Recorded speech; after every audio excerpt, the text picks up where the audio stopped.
Thank you for joining us tonight for this community conversation. We're joined tonight with Oakland County Parks, Jess Waitley, and our Department of Public Services, Sean Valentine, who will be here to give a presentation and answer any questions. So the topic tonight is Red Oaks Park, formerly known as Ambassador Park, which is located on 13 Mile. And Oakland County Park is doing a reimagination. They are investing a little over $7 million in this park. So we're very excited to share this presentation. It's already been shared with City Council, but we really wanted to get the news out to the community. So with that, I will turn it over to Jess. One quick thing, if you have any questions, if you wouldn't mind just holding those to the end, we'll have plenty of time at the end to answer those questions or go into more detail about any specifics that you may want. So with that, Jess, I will turn it over to you. Well, thank you, Melissa. My name is Jess Watley. I'm a planner with Oakland County Parks. I've been with Oakland County Parks for over 6 years and with the planning department for just over 2 years. Really excited. This project has been really exciting for me. It was one of my first things that I kind of took under my wing when I moved into planning. So I'm excited to share this with you, this process that we've been working on over the last couple of years.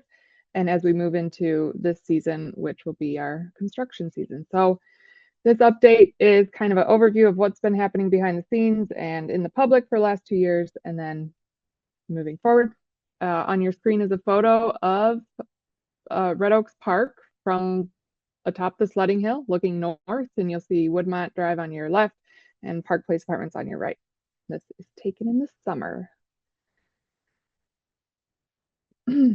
So if I believe maybe people on the call already are aware of this, but if not, I just wanted to give a brief overview of what Red Oaks Park was and what Red Oaks County Park was. So Red Oaks County Park is over 160 acres, 5 different facilities that are each unique, and then 7 acres of this facility is Red Oaks Park, which is a 7-acre day use park that was formerly Ambassador Park, as Melissa had mentioned. Also included in Red Oaks County Park is Red Oaks Water Park, Red Oaks Golf Course, which is a 9-hole course, Red Oaks Nature Center and Friendship Woods surrounding it, and then Red Oaks Dog Park off of Dickwinder. So Oakland County Parks and the City of Madison Heights have entered a long-term partnership agreement. So for 20 years, Oakland County Parks will be operating and maintaining and investing in the park while Madison Heights retains ownership. And the partnership agreement covers both Red Oaks Park and the Nature Center and Friendship Woods. So that's just a little bit of background on the county park complex as a whole. So when you hear us talk about Red Oaks Park, we're talking about 7-acre day use park. Red Oaks County Park is the entire complex. So where our processes start with our big projects is always with the community. We want to hear from the community what is important to them. So you'll see on your screen, we attended the grand opening of Madison Heights Civic Center, Senior Center, Library in September of 2023. And so that's one example of us kind of getting on the ground and seeing the public. So I'll run you through our community feedback process, what that looked like. So in 2023, we did 3 public engagement events, including this one at the Civic Center. And then we did an online survey, as well as we had paper surveys at these events and posted online. And we received over 300 surveys. We believe we talked to about 350 people at the 3 events that we attended as well. So a lot of feedback from the community allowed us to kind of pull out and identify 5 key priorities that the community found really important for Red Oaks Park.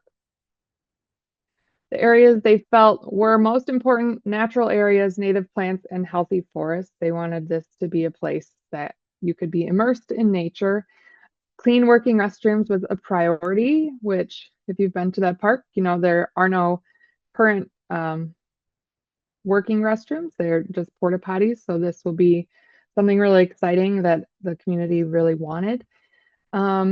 Open spaces for play and relaxation. We are retaining a lot of the open lawn space in the park because that is a priority for the public.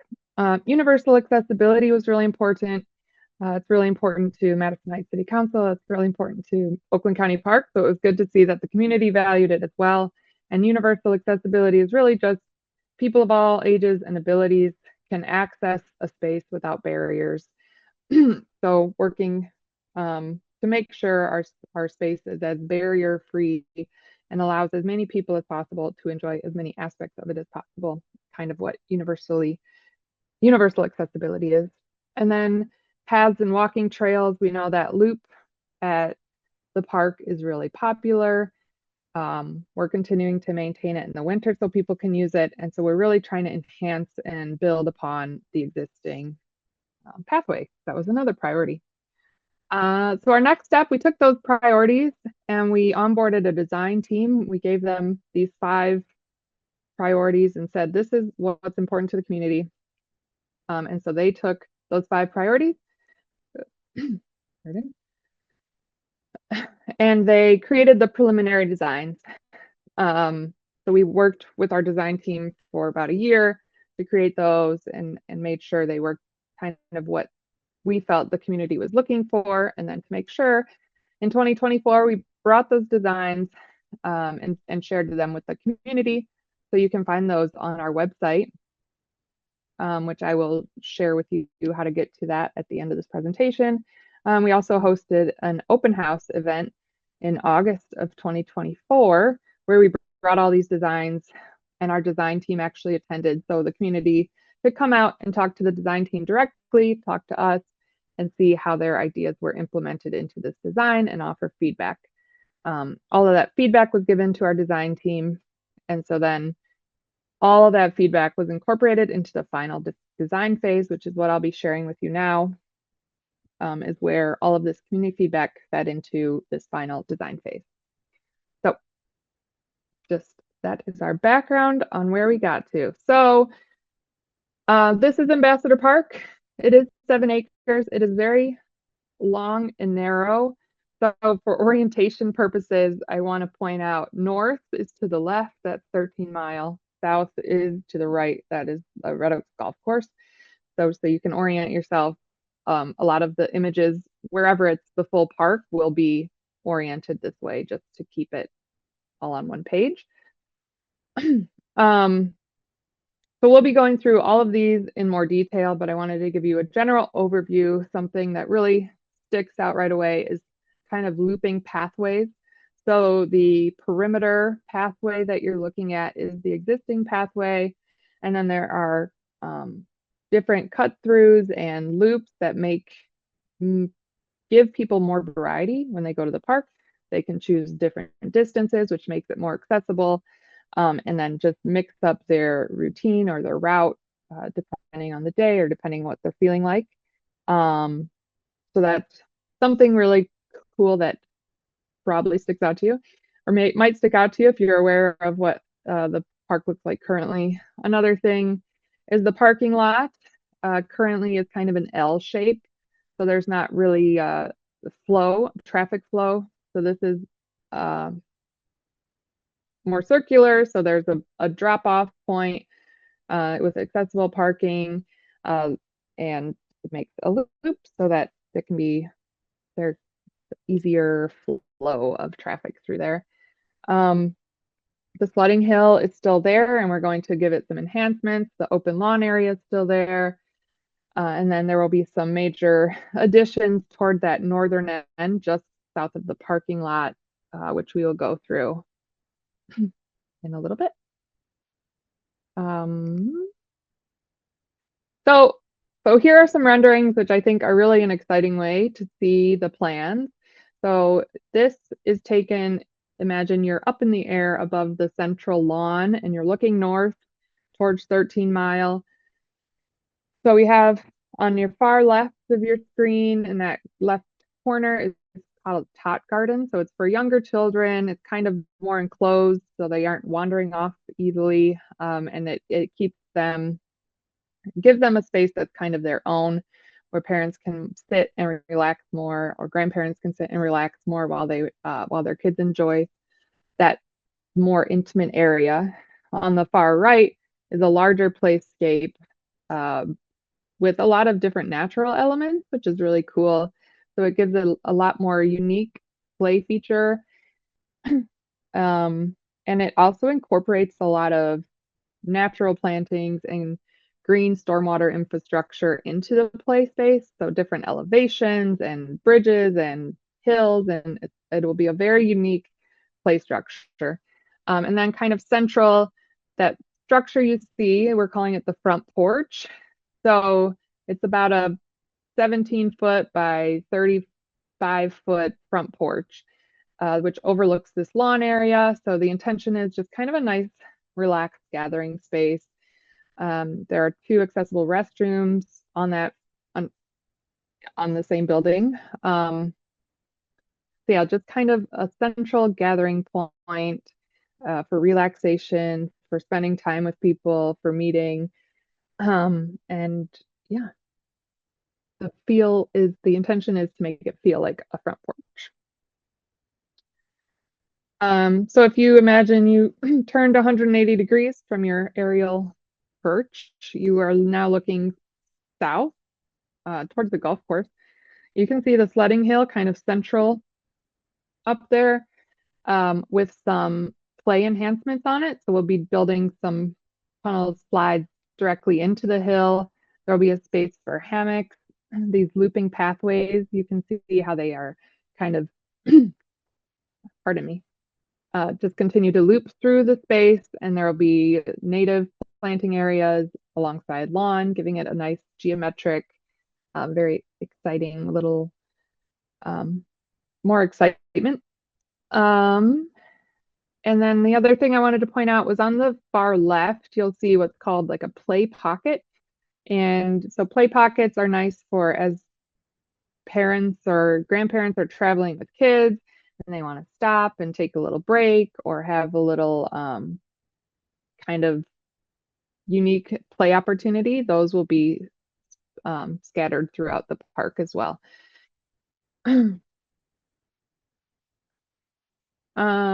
This is the reflection garden or reflection area. There were a lot of memorials at Ambassador Park that will be taken. There's a large memorial area at the Civic Center that we will be using.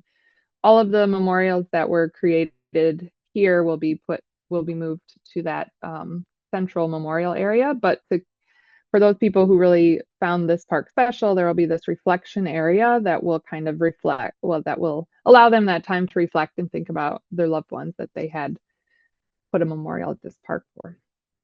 They will not be red. They will match the blue of the play structures.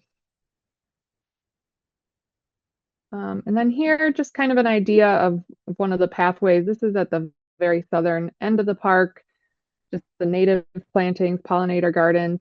You can see the ski hill on your left there. And what's unique about the ski hill is that an accessible pathway actually goes up so that folks who would not normally be able to access a grass hill will have a less steep incline with a hard packed trail to access that. So it opens that opportunity up to more people, which gives them a new vantage point, and it's just a really exciting opportunity. So with that being said, I wanted to talk about accessible features. Like I said, this accessibility is something that's really important to Madison Heights and their city council, as well as Oakland County Parks. And so the Americans with Disabilities Act has accessibility standards that are required for a county agency such as us to adhere to, but they are bare minimum. So we really value increasing access for all.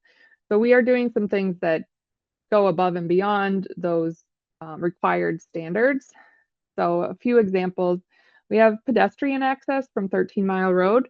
Currently, to access the park as a pedestrian, you would just be walking up the driveway.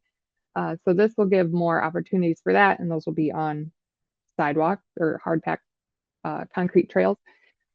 The pathways throughout will be accessible, and there'll be different textures, so it won't just be one consistent concrete trail or asphalt trail.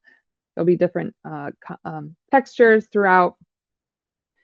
Something I'm really excited about is we are putting fixed mount adult changing tables or universal changing tables into our new construction restrooms. This opens up an opportunity for a lot of people who would not be able to come and enjoy a park without knowing where a restroom was that could accommodate their needs. So this really opens that up for a lot of people.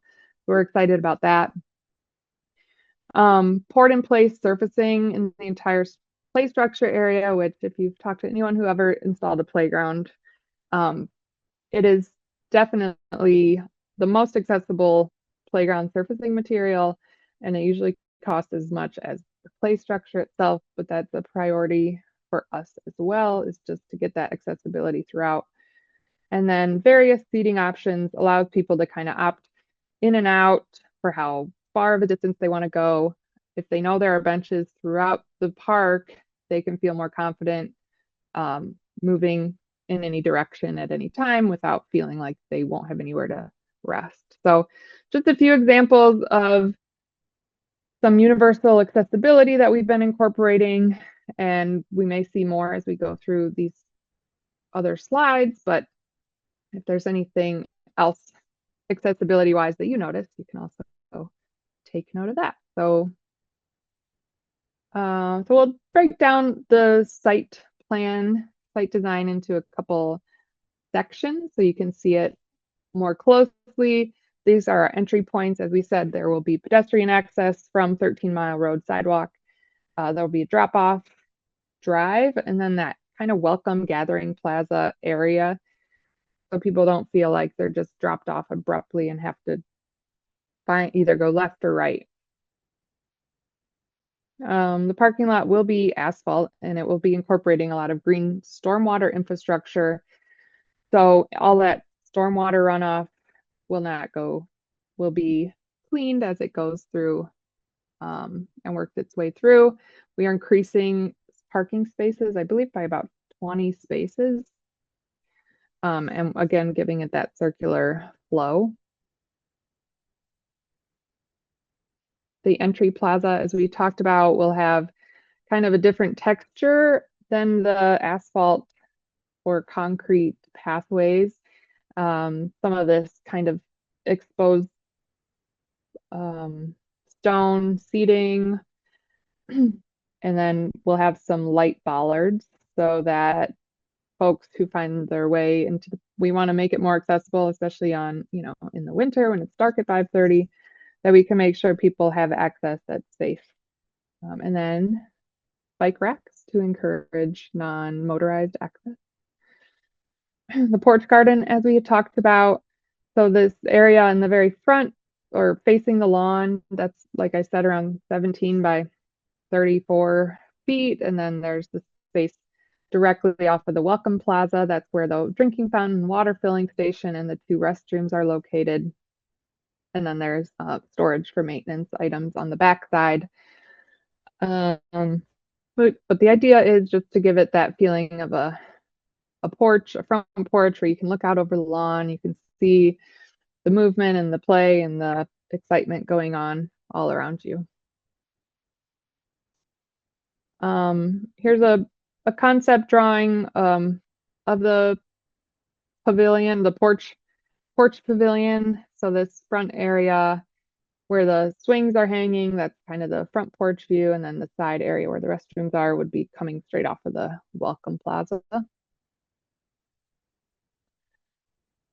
The play garden, so this is that big wooden structure with the blues, and here's like a bio retention pond, so some water from the groundwater, which, if you know, this portion of the park can get really wet, so this is a good place to kind of have a green stormwater structure in place. But then there'll be like a bridge over that, so really building that into the design instead of making it something more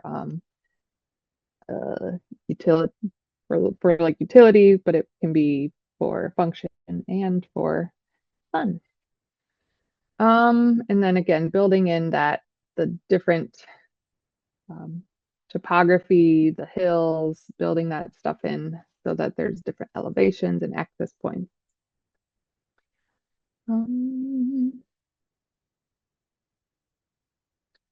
So this is some kind of images of what the play garden will have included, including spinners, these natural kind of bird nest type things, a rope bridge that goes over that stormwater capture, and then the two towers.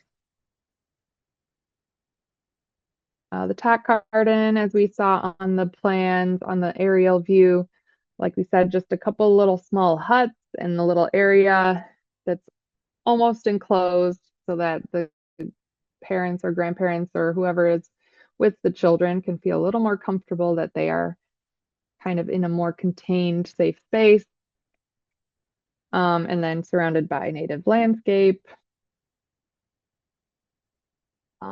The hill, the hollow and the hill. So looking at the existing sledding hill, which is straight up, and then someone could essentially go down on any side of the sledding hill, kind of reshaping the hill to make it more intentional and to remove barriers or obstacles from the sledding hill so there are no tree collisions or anything like that, or pedestrian collisions if you're coming down onto the sidewalk.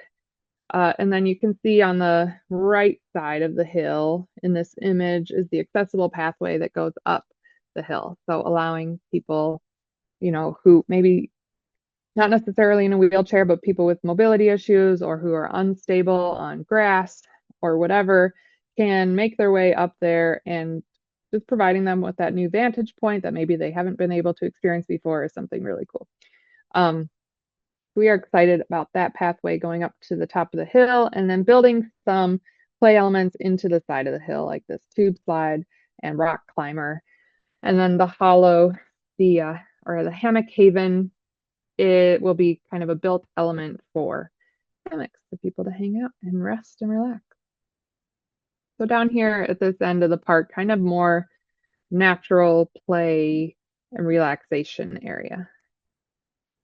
And the reflection garden, as we mentioned, will be a place for people to come and reflect and listen or whatever they are moved to do. But there will be some natural seating and some intentional seating. And then, like I said, the memorial won't be this exact, or the reflection artwork won't be this exact red pole, but it will be something similar using the same color palette as the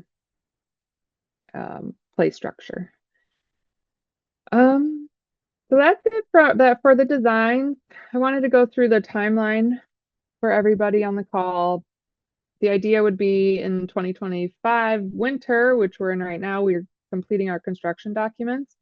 And then we'll begin construction in the spring whenever construction is able to proceed with the weather.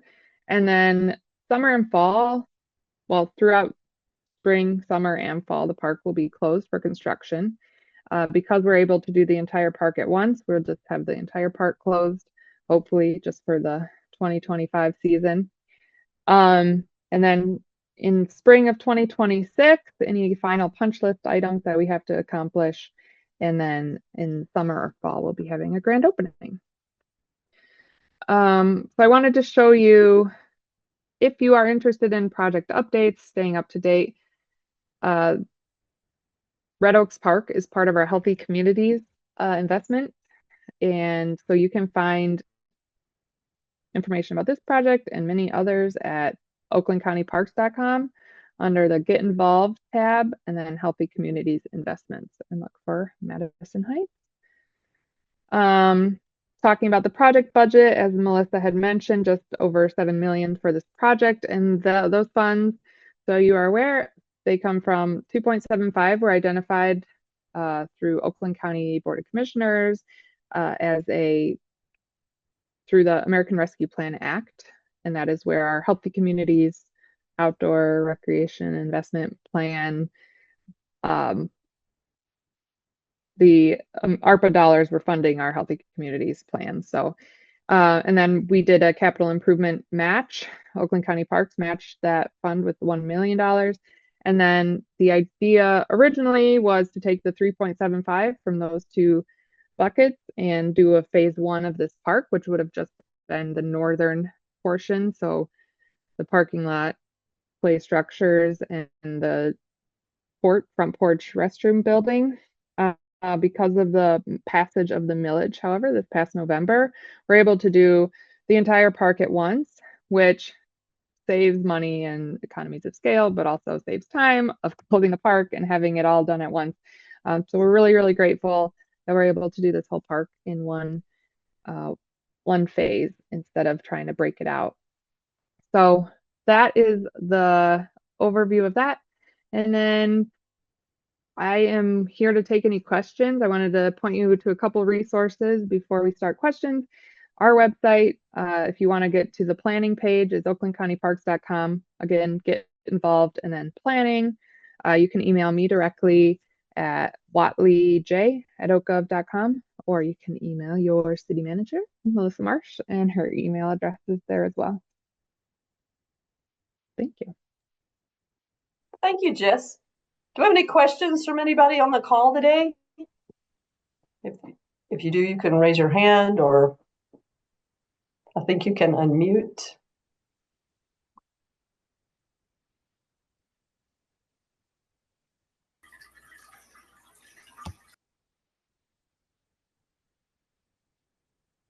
Okay, I thought I heard somebody trying to ask a question, but we'll wait one more minute.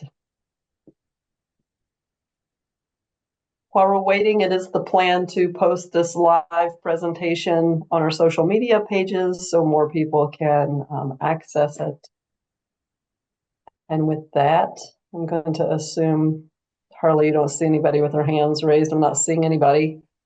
So with that, thank you everyone for your time today. If you have one quick more minute, we will wait to see if you drop anything in the chat, but feel free to follow up. You can call the office or email. And with that, just appreciate everyone's time. So thank you. Have a good night.